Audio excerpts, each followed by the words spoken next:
que eu queria falar um pouco sobre a poderosa força que vence a eficiência. Olha só, uma força que vence a eficiência.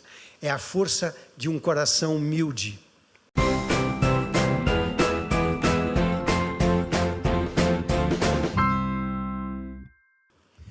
Igreja amada, graça e paz seja com todos vocês. É uma alegria estar com os meus irmãos aqui nessa noite e poder compartilhar a palavra de Deus com vocês e integrar, ao compartilhar a palavra, alguns slides do nosso ministério. Eu sou um pastor batista que trabalhei muitos anos em Curitiba e depois atendendo uma necessidade que Deus criou na nossa vida, na minha e da minha esposa, e nós invertemos os papéis. A minha esposa recebeu um desafio para trabalhar como coordenadora de uma agência missionária nos Estados Unidos e eu fui junto. Normalmente o marido vai e a esposa vai junto. Nesse caso houve uma inversão. A minha esposa foi junto, eu fui junto com ela. Tá ela ali, eu gostaria que ela se levantasse. Não se trata de uma pessoa muito alta, mas é muito amada, porque é a minha esposa. E então Eleusa começou a coordenar um projeto missionário numa fundação chamada Harvest, que significa colheita. A gente trabalha hoje em 17 países, com um grupo muito grande de missionários, com a intenção especialmente de preparar esses missionários ou usar esses missionários que são educadores de igrejas locais, para que as igrejas se movam para fora das suas quatro paredes. Porque aí está o grande campo que Deus tem nos dado. Aqui é a nossa Jerusalém, meus irmãos, mas a igreja precisa ter sempre no seu coração o sentido de Judeia, de Samaria e até os confins da terra. Permanentemente. Então, graças ao Senhor por essa possibilidade. Fomos para lá e eu fui com uma intenção e voltei para terminar as minhas agendas aqui, enquanto a minha esposa se acertava lá na agenda dela. E eu tinha esperança de que uma vez lá nos Estados Unidos eu ia pastorear uma igreja, ou ia me envolver numa atividade diretamente no ministério, assim, mas isso não aconteceu. Então, depois de algumas reuniões com as pessoas lá, eu cheguei à conclusão que duas conclusões importantes, que eu precisava depender de Deus para redirecionar a minha vida, porque eu fui com uma intenção de ajudar a minha esposa e de ser pastor lá, mas não tinha campo para mim como pastor lá.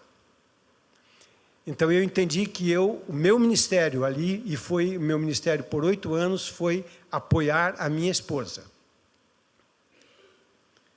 O que significa apoiar uma esposa no trabalho profissional dela? Foi isso que eu fiz lá. E depois por conta desse relacionamento, eu acabei criando uma ponte de trabalho no Brasil. E trabalhei entre os índios na Amazônia, que é da onde eu morava para a Amazônia, é pertinho, é mais perto do que daqui do sul para a Amazônia. E aí eu trabalhei com a população ticuna por alguns anos, e recentemente, nos últimos 2 anos, 3 anos, a gente começou a trabalhar com os guaranis aqui na região de Palhoça, e agora aqui perto da BMW, ali em Araquari. Então, ao longo desses anos, criamos uma equipe de trabalho que tem sido muito responsiva aos princípios que nós temos ensinado, compartilhado e caminhado juntos. Mas nessa noite, depois dessa introdução aqui da nossa história, eu queria dizer para vocês que Deus também abriu uma porta para que eu fosse pastor naquele país. Então, eu me lembro, irmãos, que eu me preparei para ser pastor e escrevi tantas mensagens, e nunca preguei. Então, eu quero parabenizar o Yuri, que é um novo pastor aqui. Ele já é pastor faz tempo, mas agora ele tem um vigor diferenciado pela ordenação e por esse mover de Deus na vida dele e na família dele. Que o Yuri pode escrever as suas mensagens, Yuri. Vai escrevendo. E se é que Deus quer que você escreva, porque às vezes Deus ensina de outro jeito, entendeu? O jeito de Deus é diferente do nosso. A irmã que cantou aqui, que não terminou a teologia, aproveita para terminar, e vai terminando, vamos terminando, entendeu? E uma grande preocupação que eu tenho tido desde que eu comecei a trabalhar nessa área de encorajar as igrejas, irmãos, é o seguinte: qual é a aplicação da mensagem que eu vou pregar. Como que eu posso que essa mensagem que eu vou pregar agora seja prática? Então você pode me ajudar. Enquanto eu for falando, eu for ministrando, você vai pensando assim, mas como é que eu posso aplicar esse negócio? Como é que eu posso pegar uma coisa prática e usar isso, o encorajamento dessa mensagem, para que eu seja uma extensão da mão do meu Jesus dentro dessa igreja?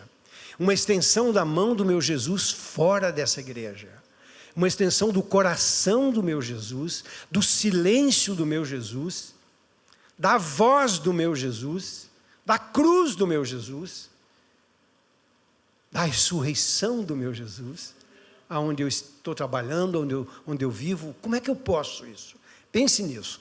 Para isso eu peço que você abra a sua Bíblia no Salmo 131, que eu queria falar um pouco sobre a poderosa força que vence a eficiência. Olha só, uma força que vence a eficiência. É a força de um coração humilde. Salmo 131.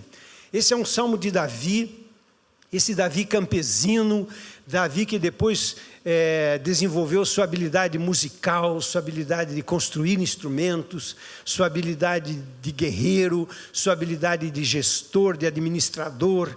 E quando a gente lê o livro do 2 Crônicas, ou é do 1 Crônicas? 1 Crônicas. É um livro impressionante que metade do livro é sobre a gestão administrativa, o governo de Davi. Como Davi foi um grande empreendedor. Aprendeu com as ovelhas e transferiu isso para o povo a quem ele administrava. E a palavra de Deus diz: Senhor, o meu coração não é orgulhoso e os meus olhos não são arrogantes. Não me envolvo com coisas grandiosas, nem maravilhosas demais para mim. De fato, acalmei e tranquilizei a minha alma. Sou como uma criança recém-amamentada por sua mãe. A minha alma é como essa criança. Ponha a sua esperança no Senhor, ó Israel, desde agora e para sempre. Difícil dizer isso, né? O meu coração não é orgulhoso. Num mundo estético como o mundo que a gente vive, que qualquer coisinha você se olha assim e tira um selfie.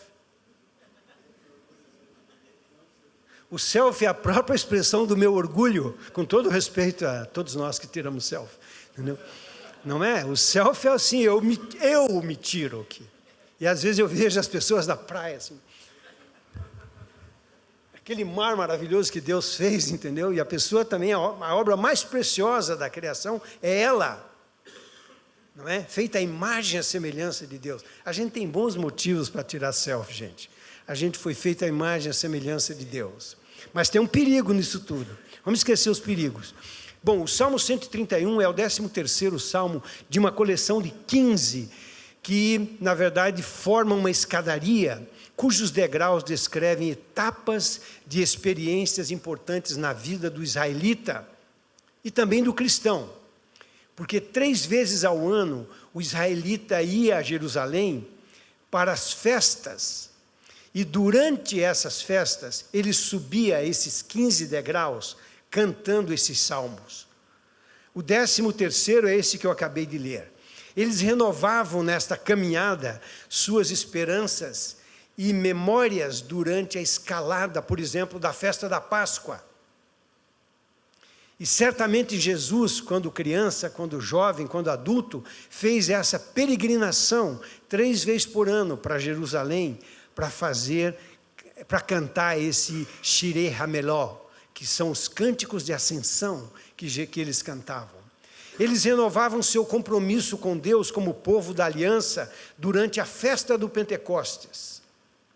O povo de Deus tem que criar festa e incluir a comunidade de fora na sua festa, para que eles sintam o vigor da dignidade de Deus nas festas que a gente pode celebrar. A festa do louvor, a festa da adoração, a festa do jejum, a festa do pós-jejum, a festa da ordenação, A festa do batismo. Que festa mais graciosa, gente. Que é uma festa de inclusão dentro do coração da igreja. Então, se na Páscoa eles renovavam as esperanças e as memórias, no Pentecostes eles renovavam o compromisso com Deus. E eles respondiam às bênçãos de Deus, que Deus lhes dava, quando eles celebravam a festa dos tabernáculos, que era a hora de dizer: Deus, muito obrigado pelo produto e pelo fruto do trabalho na minha família, na minha vida, nas minhas mãos. Era a festa de devolver a Deus as coisas que Deus tinha dado através da terra e dos dons e talentos que esses homens e mulheres agregavam. Então eles eram um povo redimido que nem nós, um povo comandado para ir por todos os lugares como nós. E eles tinham uma cidade que eles curtiam e curtem até hoje, que é Jerusalém. Essas realidades foram pregadas, ensinadas, elogiadas nas festas anuais, e as festas, meus irmãos, eram festivais de educação. Uma vez eu tive a oportunidade de passar por Israel e fui visitar o Mar da Galileia. Estava na frente de uma praia onde tinha umas mesas enormes. E aí chegaram dois ônibus cheios de jovenzinhos, assim, com 13 anos, 14 anos, 15 anos, e um casal de idosos, assim, mais ou menos da minha idade, com a sua esposa e tal. E eles colocaram uma cadeira perto de uma mesa daquela, subiram na cadeira, subiram na mesa, ligaram um rádio e começaram a cantar, tocaram umas músicas, aquelas músicas festivas, animadas de Israel. E enquanto eles cantavam, esse casal começou a dançar em cima da mesa. E a moçadinha aplaudindo, acompanhando com as palmas. Depois eles chamaram alguém, mais um casalzinho de jovens, para fazer o papel deles em cima daquela mesa. E assim os jovens todos dançaram em cima da mesa. Depois dançaram fora da mesa. E as músicas, meus irmãos, eram apenas os salmos. Cantar e dançar os salmos. Que coisa tremenda. O que isso nos ensina? Para vocês terem uma ideia, o Salmo 120 aponta para o arrependimento. O 121 aponta para a providência de Deus. O 122 aponta para a adoração. E o 131 aponta para a humildade, a força de um coração humilde. A gente acha às vezes que um coração forte é um coração orgulhoso. Se for muito orgulhoso, morre de ataque cardíaco. Porque não aguenta a pressão do próprio orgulho, sabia? Falo por experiência. Então, a pressão sobe, porque o coração é muito. O coração quer controlar tudo, o coração é um negócio interessante. Alguém disse que este salmo é pequeno para ler, mas é igualmente longo para pensá-lo, compreendê-lo e aplicá-lo. O Salmo descreve a figura de uma criança desmamada, ou seja, não é uma criança que se sente abandonada por sua mãe, uma criança chorona, uma criança que gruda nos pais, mas uma criança independente, que não usa fraldas. Aqui te fala até de um bebê, mas a ideia é de uma criança que está sendo desmamada. Mamou a última vez, agora vai aprender a fazer tudo sozinha. A mamãe vai explicar para ela como não mamar mais, comer direto no pratinho, andar direto com os pezinhos, não usar mais fraldinha, perder a infância dependente para ter uma infância independente. Começar a andar com os próprios pés. E isto é uma coisa que faz parte da nossa atividade como cristão. Gente, nós temos infâncias prolongadas dentro das nossas igrejas. Com todo respeito aos irmãos que não crescem, mas por favor, vamos pensar que a gente precisa crescer. E o elemento do crescimento que nos estimula e impulsiona esta palavra que é pregada todo domingo, toda quarta-feira, todas as ocasiões que a gente para pensar nela. Essa criança vai crescer, deixar de ser o pequeno para ser o que se espera, um adulto na fé, que procura apresentar-se a Deus como obreiro que não tem do que se envergonhar, mas que maneja bem a palavra da verdade. Aí você diz, mas se essa pessoa for ignorante no sentido de não ser alfabetizada? Ser ignorante não é pecado não, gente. Ignorante é uma condição que atrapalha só. Mas Hebreus diz assim: deixemos de lado o atrapalho e o pecado. Então, ser ignorante não é um problema muito sério. O problema mais sério é o pecado. Mas, enfim, libera-te e prepara-te para apresentar-te a Deus aprovado como um rei que não tem se vergonhar. Com os ticunas, eu me lembro quando eu trabalhei com eles, eles são orais. Eles têm Bíblia, tem a Bíblia traduzida para o idioma deles, mas eles não leem. Os guaranis aqui de Araquari também não leem. Tem Bíblia traduzida no idioma de Gênesis e Apocalipse e tudo, mas eles não leem. No entanto, eles têm um exercício, uma capacidade auditiva de ouvir, guardar e recitar. Eles memorizam aquilo que você fala. Então, você fala um versículo, o cara memoriza o versículo e já quer usar o versículo. Por quê? Porque se ele usar, funciona. Se usar, irmãos, funciona. Nem que seja para trancar você, dizer não faz mais isso, mas funciona. Então o versículo, a palavra de Deus tem essa graciosidade, se você abre ela, ela funciona. Os estágios de crescimento serão seguidos com esperança, uma etapa é seguida da outra. E a esperança, meus irmãos, na linguagem de Paulo, não nos decepciona, porque o amor é derramado em nossos corações pelo Espírito Santo. Então veja que coisa interessante, nós estamos sendo abraçados por Deus, um Deus que se inclina para nos abençoar, para nos tocar, para nos desenvolver. Então, irmãos, nós não temos muito que ficar pensando, não, vamos começar a fazer alguma coisa. Mas o primeiro versículo diz: o meu coração não é orgulhoso. Eu queria me deter um pouquinho na palavra coração. Deus governa e conhece os nossos corações. Lembrem que, por exemplo, quando Moisés estava confrontando o faraó no Egito, Deus disse assim: eu vou endurecer o coração dele. E ele vai correr atrás de vocês dentro do mar. E depois eu vou fechar o mar. Moisés sabia de tudo isso. Deus já tinha comunicado a ele. Então, é difícil você pensar que Deus pode endurecer o coração de uma pessoa. Mas Deus tem o governo de todas as coisas. E Ele pode amolecer, transformar, endurecer. Mas o coração dele é um coração que quer transformar o nosso. Não é? Então veja bem, a providência divina qualifica todas as pessoas adequadamente. Todas, indistintamente. Isso é útil para o seu trabalho, para o seu emprego e para as oportunidades que Deus dá. Está lá em Eclesiastes, que Deus coloca inclusive a eternidade no coração da gente. Qual foi a primeira música que nós cantamos aqui? Uma música sobre a entrega do coração a Deus. A música está certíssima. É isso que Deus quer, o coração da gente.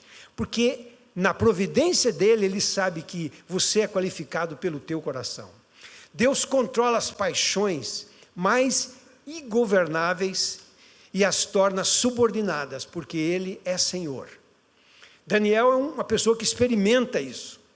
E ele declara: Senhor, aquela missão que o rei deu para nós, que era uma coisa impossível, nós viemos aqui, nos ajoelhamos, nos colocamos diante de Ti, e Tu revelastes o sonho para nós que o rei teve e que ele não se lembra.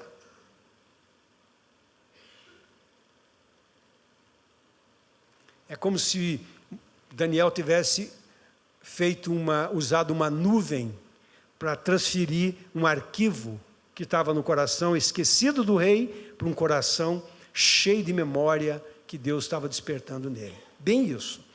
Deus envia juízes espirituais nos corações das pessoas. Deus envia juízes espirituais no coração da pessoa. Não para julgar a pessoa, para alertar a pessoa. Um papel importantíssimo que um juiz faz, meus irmãos, é exercer a misericórdia. Quando ele perdoa uma pessoa que cometeu um crime. Quando ele trata uma pessoa com dignidade, mesmo que a pessoa não mereça a dignidade. Coisa de juiz. Deus mostra seu domínio supremo sobre os homens, renova, santifica e fortalece, e Ele faz isso pelo coração.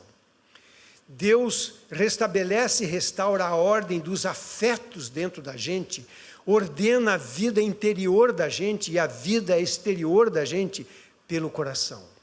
Deus inclina o coração para as coisas agradáveis em sua vista e em sua lei, diz Eclesiastes 3, 12 e 15.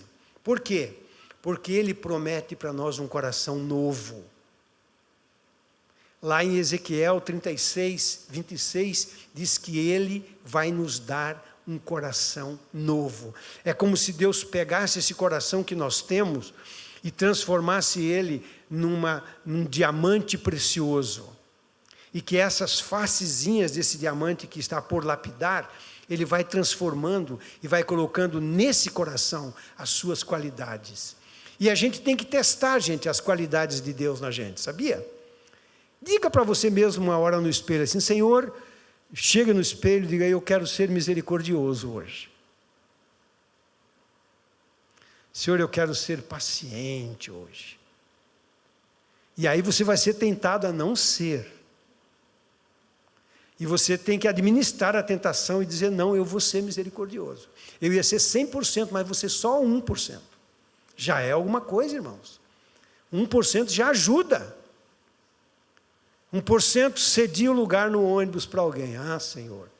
Então eu me lembro de um amigo, de um pastor, que foi fazer uma viagem lá para o Oriente Médio, e na volta ele comprou uma passagem de primeira classe, com o próprio dinheiro que ele poupou, guardou, etc. Porque ele queria descansar um pouco mais naquela viagem longa. E aí quando ele entrou no avião, naquela fila do check-in, aí tinha uma mulher com 2 crianças chorando, e as crianças desconfortáveis, e aquela mulher tentando administrar, um no carrinho, outro no colo, um correndo, aquele menino, sabe, aquela dificuldade que só mãe entende, né?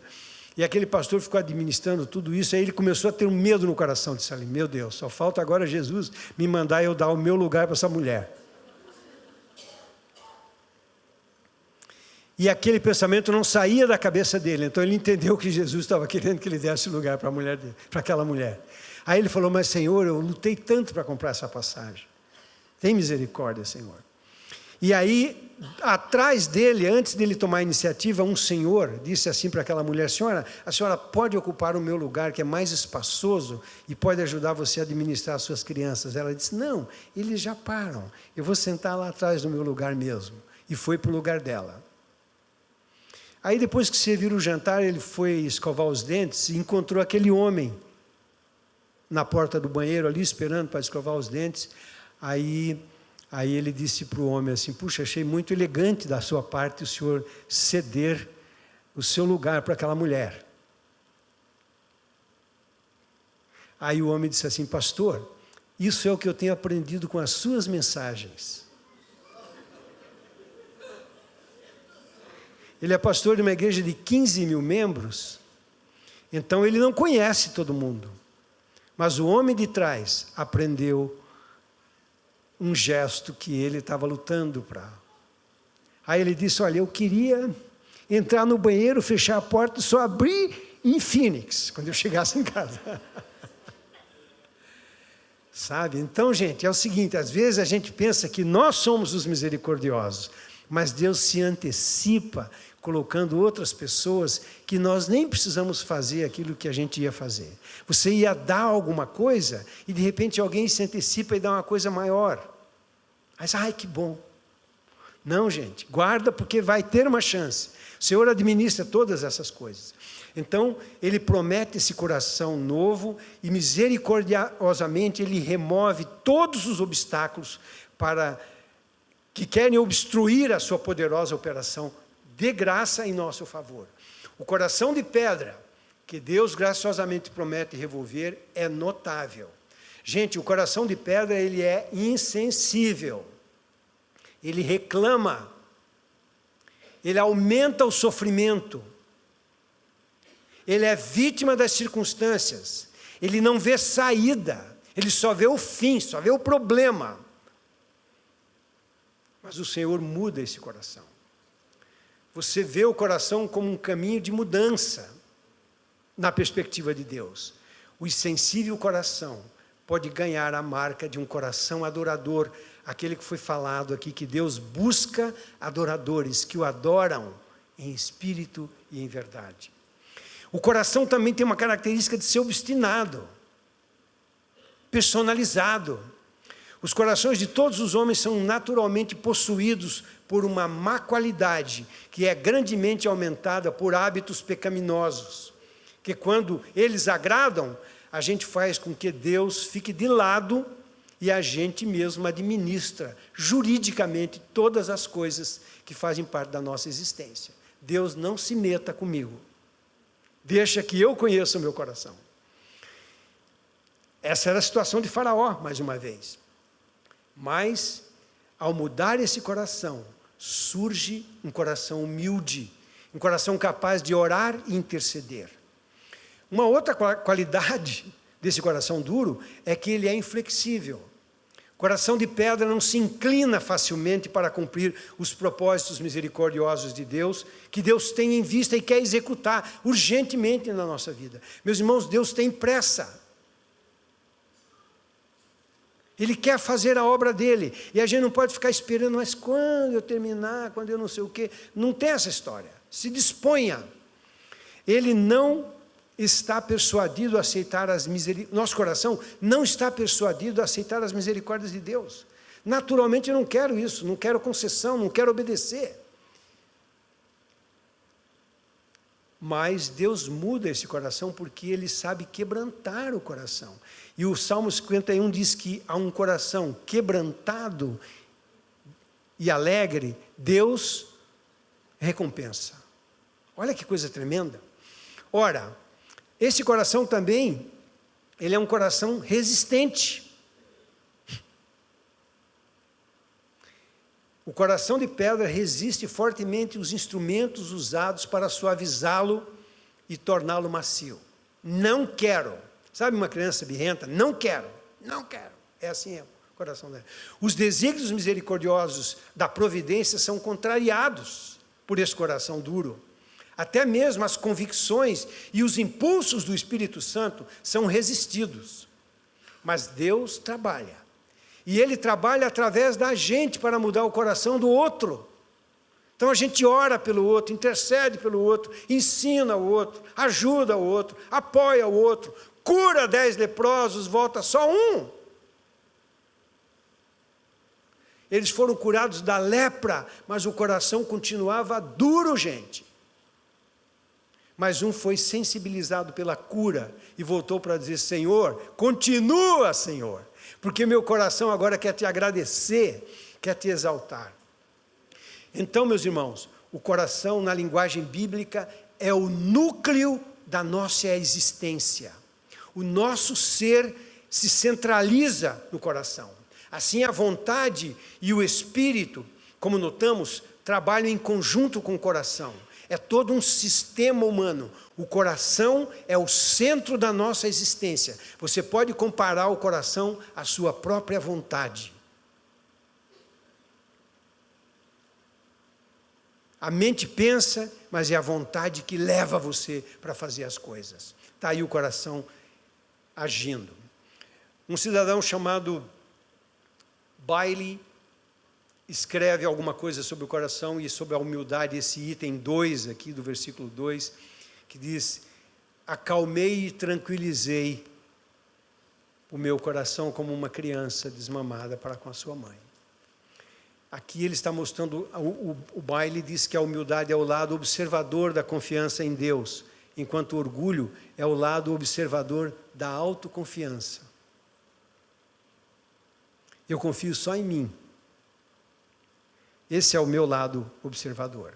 Mas a humildade, ela permite que eu observe as coisas confiando em Deus. Confiando em Deus. A criança desmamada caminha agora para um outro estágio do seu crescimento. No seu caminho há obstáculos. Por exemplo, o obstáculo da indisciplina, da ingovernabilidade. Facilmente se tornou, o nosso coração se torna culturalmente tão mágico, tão poderoso, que através dele, ele quer vencer as próprias leis até da física. A indisciplina da gente é tão grande que a gente quer vencer até essas leis. A gente cria restrições morais para nós. A gente cria restrições relacionais para nós. E há pessoas dizendo assim que eu não quero este sexo. com todo respeito, mas veja que coração indisciplinado, quero outro, ou quero do outro, e é por aí que o coração anda, mas o coração tem que confiar em Deus. O coração que confia em Deus, ele é quebrado, ele é transformado, porque Deus tem propósito para esse coração. Outra coisa, que é um grande desafio para esse estágio de crescimento, é a ambição da dependência infantil. Nossa cultura encoraja a recompensa, a ambição desqualificada. Aí, toda vez que eu fico birrento, eu quero uma recompensa. Se eu tiver bênção, eu vou. Se tiver bênção, eu vou. Se não tiver, eu não vou. É próprio da gente isso. A vida não consegue melhorar, porque a gente não consegue deixar que o coração seja transformado. Mas, quando a gente olha para o que aconteceu com Cristo na cruz, Ele abre o seu coração para se colocar no nosso lugar e Ele fica calado. O maior desafio para aqueles que julgaram a Jesus é que Ele não respondeu às acusações que fizeram contra Ele. O nosso coração desafia o tratamento de Deus. Estamos ligados à nossa infância. Desprezamos que somos a imagem e a semelhança de Deus. Nós fazemos nossa própria manutenção. Deixa que eu me cuido. Deixe que Deus te cuide. Cuide de você. Mas hoje a gente está cercado de tanta beleza, de tanto salão de beleza, de tanta tecnologia, que a gente nem precisa. Deixa que a gente se cuida mesmo. Então, tomamos coisas à nossa própria mão, encontramos o nosso próprio Deus, pagamos as nossas próprias despesas e fazemos o que a gente bem entende. Essa é a cultura na qual a gente está inscrito para uma sabedoria básica de sobrevivência. Mas quando os desafios maiores da vida acontecem, aí a gente se lembra que precisa de um coração tratado. E Deus continua na sua misericórdia, que se renova todas as manhãs, trabalhando a nosso favor. Então esse coração humilde aceita os termos do Criador. Aceita os termos da nova criatura que Deus tem preparado para nós. Nossa vida, nós só viveremos bem quando vivermos nos termos da criação de Deus, no sentido da nova criação em Cristo. Do contrário, a gente fica assim meio, parece que está indo bem, mas não está. Está faltando alguma coisa. Falta um negócio que precisa ser completado. E a gente tem que pedir, gente. Jesus chega para um homem que diz assim, o que você quer, meu filho? Ele diz, quero ver, Jesus. Eu não sou cego, eu não consigo enxergar, eu quero ver. Então a objetividade é uma coisa tremenda nas nossas orações. O homem que estava morrendo com Jesus, o criminoso que estava ali do lado de Jesus na cruz, uma hora ele repreende o amigo dele e ele faz uma oração de uma palavra só. Com o pronomezinho junto, lembra-te de mim. Bem objetivo, Senhor, lembra-te de mim. Meu coração me trouxe aqui nessa cruz, nesse inferno, porque a cruz é a expressão do inferno. Jesus pisa o inferno e vence o inferno. Por isso que ele diz, edificarei a minha igreja e as portas do inferno não prevalecerão contra ela. Aquele homem estava sentindo o fogo do inferno nos seus pés. E ele diz, lembra-te de mim quando entrares no teu reino, Senhor. E Jesus se lembra dele. Mas Jesus também estava sentindo a mesma coisa. O mesmo fogo, a mesma preocupação, a mesma intenção. Então, a nossa vida, a gente vive quando Deus trabalha essa transformação na nossa vida. Como Deus amando nós e nós sendo amado por Ele. Você sente o amor dEle, Ele te ama e você sente o amor dEle. E você responde o amor dEle. Ele faz e você coopera com Ele. Paulo diz que nós somos cooperadores de Deus como filhos amados. Gente, as crianças amadas, e às vezes até as crianças que são amadas, mas não respeitam, elas cooperam em casa. E precisam aprender a cooperar, precisam aprender a fazer tudo em casa. Isso é excelente para elas. Deus me ama e eu respondo ao seu amor. Deus me aceita como meu Criador, como aquele que me redime, e eu também aceito a Ele nessa mesma relação. pela graça de Cristo, a gente experimenta a maravilha de sermos feitos à imagem dele. Se rejeitamos essa imagem dele em nós, a única alternativa é tentar irremediavelmente imitar a quarta categoria desconfortável de gente que não se achou, que não se emendou ainda. Mas a gente tem que se emendar. Gente, e esse emendamento tem um objetivo. Você veja bem, a palavra de Deus diz que Jesus aprendeu a obediência pelas coisas que sofreu. Então, o sofrimento não é problema. Então, tem religião aí que está pregando sofrimento zero. Isso é uma negação teológica da realidade. Realidade, gente, tem sofrimento. Não tem como escapar de sofrimento. Não dá para pagar para não sofrer. Por quê? Porque o salário do pecado é a morte. A morte é o sofrimento maior. É uma coisa complicada isso. Então, esse coração novo, ele cria um elemento de esperança dentro da gente, que você começa a ver o sofrimento de uma outra perspectiva. E você começa a superar o sofrimento com uma outra perspectiva.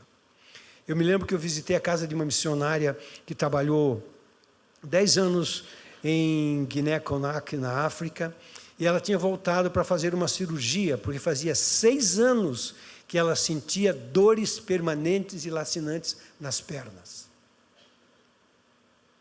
E eu fui visitar essa missionária com uma outra pessoa, um amigo meu que era sobrinho dela, e eu imaginei que eu ia chegar na casa de uma pessoa que já há 6, 7 anos sofre dores permanentes.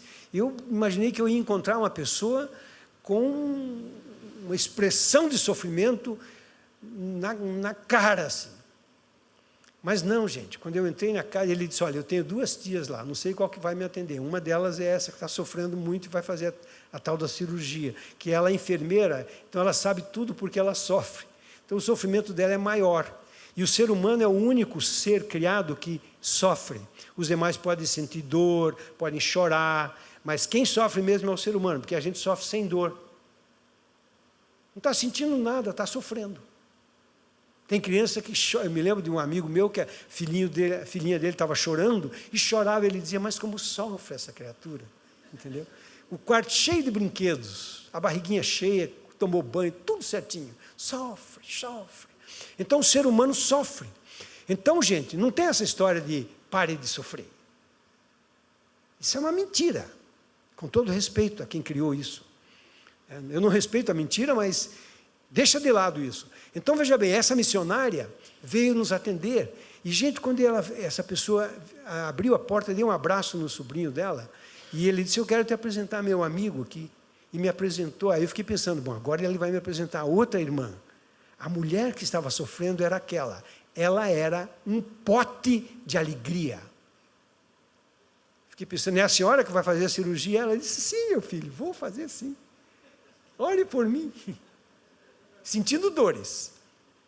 Então, gente, está aí uma coisa impressionante. É só um coração humilde para conseguir aceitar isso. Então, eu concluo dizendo assim, quando você meditar nas Escrituras, pense nesse salmo.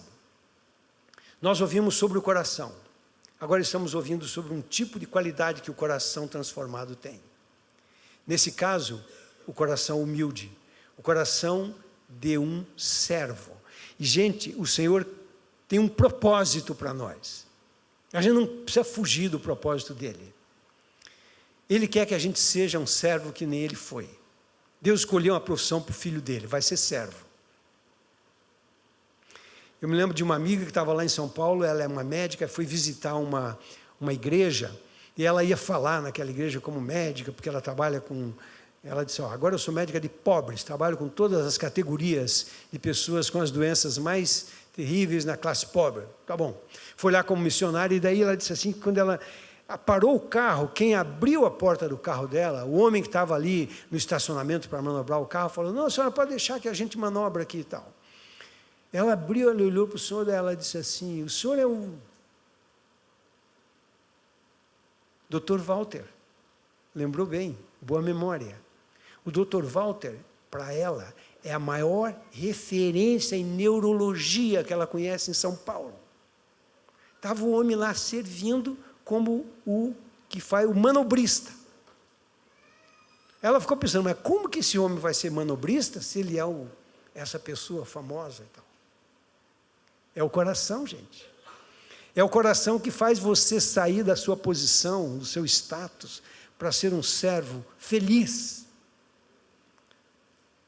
O servo que faz com alegria. Mesmo que seja um cafezinho, faz. Confesse ao Senhor seu desejo de reduzir a distância entre o seu coração e as raízes de Deus para nós. Sabe, Deus quer colocar raízes novas no coração da gente.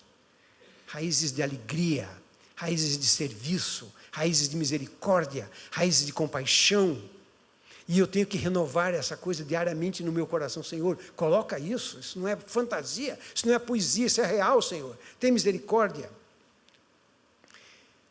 Humildade, meus irmãos, é o lado observador da confiança em Deus, eu já falei isso.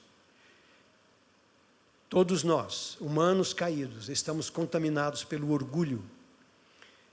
E a descontaminação vai acontecer pela graça de Deus que é derramada abundantemente sobre nós. Graça de Deus maravilhosa. E a graça é uma coisa que eu não mereço. Mas Ele me dá e disponibiliza para mim. Você pode ser gracioso com alguém? Claro que pode. A gente pensa que a graça é dada só por Deus. Deus nos dá e a gente passa para frente, porque de graça recebestes, de graças dai. Então a gente pode ser gracioso com alguém, pode ser misericordioso com alguém, pode ser mais tolerante com alguém, mais bondoso com alguém. E essas qualidades, meus irmãos, a gente não aprende nos cursos universitários. Não aprende nos cursos tecnológicos, não aprende no trabalho, a gente aprende na casa do Senhor, na palavra do Senhor. E se aprende, a gente tem que praticar, porque essa palavra é para ser praticada.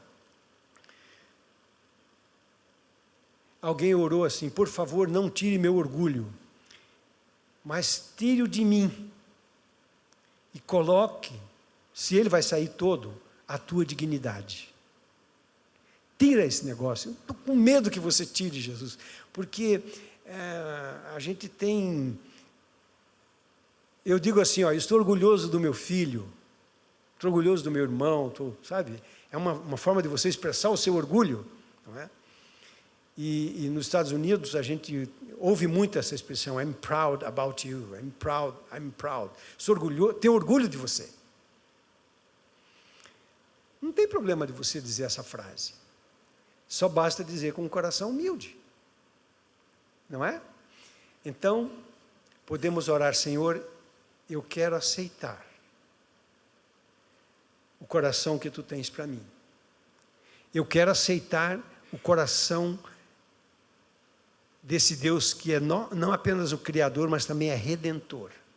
E crescer dia a dia como uma criatura mais próxima de Jesus. E desenvolver a Tua alegria, e expressar essa alegria, e amadurecer a Tua paz dentro de mim. E se eu não souber proclamar a Tua palavra, porque às vezes eu não sei, eu preciso saber demonstrar a Tua palavra. Não sei pregar, mas sei demonstrar. Senhor, eu estou num beco sem saída, me ajuda. Porque eu estou no Teu caminho, e o Teu caminho tem começo, meio e fim, tem saída. Mas eu posso me sentir numa situação crítica. No entanto, o Senhor me desafia para ver que esse prédio aqui do lado, que os irmãos estão construindo, é a construção patrimonial da igreja. Mas, meus irmãos, essa outra construção que está aqui é o ativo social dessa organização chamada Igreja de Jesus. Esse ativo social, meus irmãos, é muito mais valioso do que o investimento que vocês estão fazendo aqui do lado. Por isso, usem a sua criatividade, usem a sua habilidade, usem os seus dons e usem esse prédio para a glória de Deus. Em todos os seus andares, completem essa obra. A igreja que eu frequento comprou um prédio de uma igreja batista, que era a primeira batista de Phoenix, e essa igreja ela fez um campus enorme, uma coisa maravilhosa. Mas, com o passar do tempo, as gerações que sonharam com aquele templo foram indo, e ficou um grupinho pequeno e eles venderam esse templo para uma outra igreja. Mas, meus irmãos, quando a gente anda naquele templo, a gente fica assustado com os detalhes que os irmãos pensaram para construir aquele templo. O templo foi construído no começo do século passado, está inteiro. Uma funcionalidade tremenda, útil. E esses irmãos que venderam para essa outra igreja que comprou, eles pegaram esse fundo do recurso e criaram um fundo missionário para plantar igrejas. Olha que coisa tremenda. Então, quando Paulo diz que o nosso trabalho não é vão no Senhor, não é vão mesmo. Tudo que a gente fizer, meus irmãos, para o Senhor, é contabilizado. E é acreditado nesse ativo, que é o corpo de Cristo, como uma expressão que prevalece até contra as portas do inferno. Se você tem dificuldade de trabalhar sozinho na igreja, se una a alguém. Chegue junto com alguém. Irmão, eu quero te ajudar. Eu vim aqui para te atrapalhar com as minhas orações, porque Deus responde.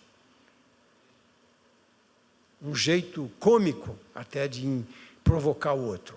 Mas faça isso, não fique sentado, não se acomode. E eu espero que esse diálogo do meu coração com o teu coração sobre o coração que Deus nos dá, possa criar outras oportunidades para a gente conversar mais. Então, enquanto eu tenho pensado nessa ministração de hoje à noite e nessa igreja, eu tenho pensado, meus irmãos, no plano que vocês têm, no projeto de longo prazo que vocês têm. Que vocês têm sonhado, as coisas que estão no coração de vocês. E se não está no papel, ponham no papel. Põe aí um plano de 15 anos. Nossa igreja tem um plano de 15 anos. Como será o Yuri daqui a 15 anos? Um gurizão, entendeu? Assim. Não é? Pensar nessas coisas, pensar nessa, sabe? Pensar na educação missionária das crianças que estão crescendo aí. Então, nós temos que pensar essas coisas. Irmãos, eu acordei esses dias vendo um navio em frente da minha casa ali, eu me assustei, a minha esposa pensou que era um prédio no meio do mar. Que negócio enorme aquilo.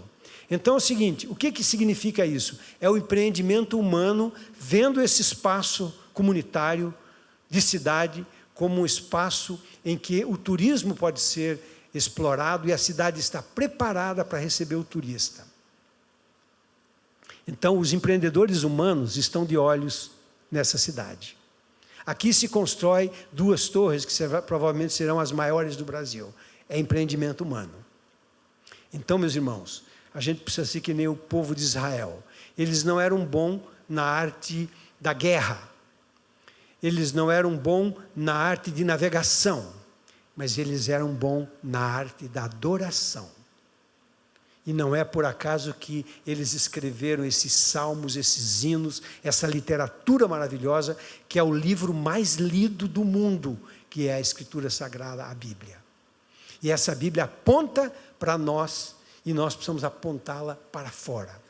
Então, meu coração deseja que vocês não se inibam com as oportunidades de fazer coisas mesmo que sejam pequenas. O que eu vou fazer com os 6 meses de sermões que eu preparei e nunca preguei? Depois você vai ler o sermão e diz, ó Jesus, tem misericórdia de mim, eu ia pregar esse sermão. Então, irmãos, sejam misericordiosos comigo e aceitem essa palavra que eu estou deixando com vocês aqui hoje à noite como um desafio de Deus para o seu coração. Amém? Pastor Silas, muito obrigado. Fica aqui o meu débito de amor por vocês. O débito que eu levo no meu coração, junto com a minha esposa, por essa igreja amada. E a gente vai ficar mais umas 6 semanas aqui no Brasil dessa vez.